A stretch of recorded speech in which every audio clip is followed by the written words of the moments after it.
Good morning. Now, we've been asked to choose an aspect of European clothing or fashion and to talk about its development over time. I decided to focus on a rather small area of clothing, and that's pockets. I chose pockets for two reasons, really.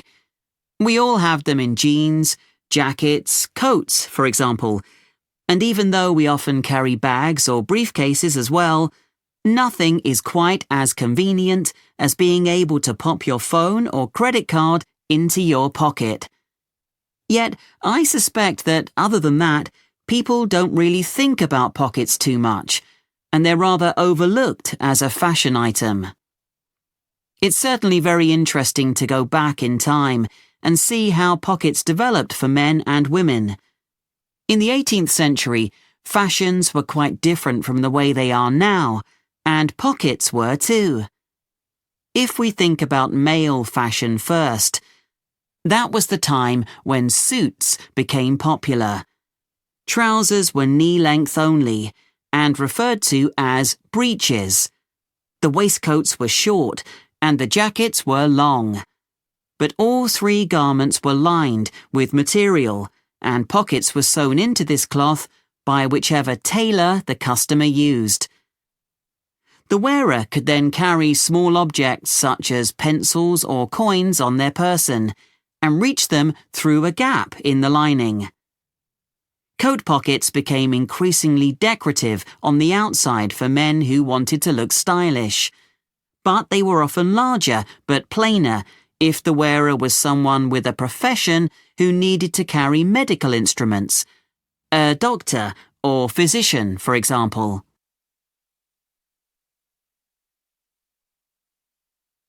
The development of women's pockets was a little different. For one thing, they weren't nearly as visible or as easy to reach as men's. In the 18th and 19th centuries, women carried numerous possessions on their person, and some of these could be worth a lot of money. Women were more vulnerable to theft, and wealthy women, in particular, worried constantly about pickpockets. So, what they did was to have a pair of pockets made that were tied together with string.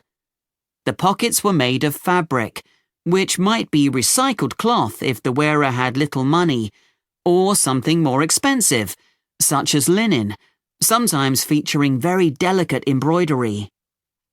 Women tied the pockets around their waist, so that they hung beneath their clothes. Remember, skirts were long then, and there was plenty of room to hide a whole range of small possessions between the layers of petticoats that were commonly worn. They would have an opening in the folds of their skirts, through which they could reach whatever they needed, like their perfume. Working women, of course, also needed to carry around items that they might use for whatever job or trade they were involved in, but their pairs of pockets still remained on the inside of their clothing. They just got bigger or longer, sometimes reaching down to their knees. So, the tie-on pockets went well into the 19th century, and only changed when fashion altered towards the end of that period. That's when dresses became tighter and less bulky, and the pairs of pockets became very noticeable. They stood out too much and detracted from the woman's image. Women who had been used to carrying around a range of personal possessions, and still wanted to, needed somewhere to carry these items about their person. That was when small bags, or pouches as they were known, came into fashion, and, of course, they inevitably led onto the handbag of more modern times, particularly when fashion removed pockets altogether.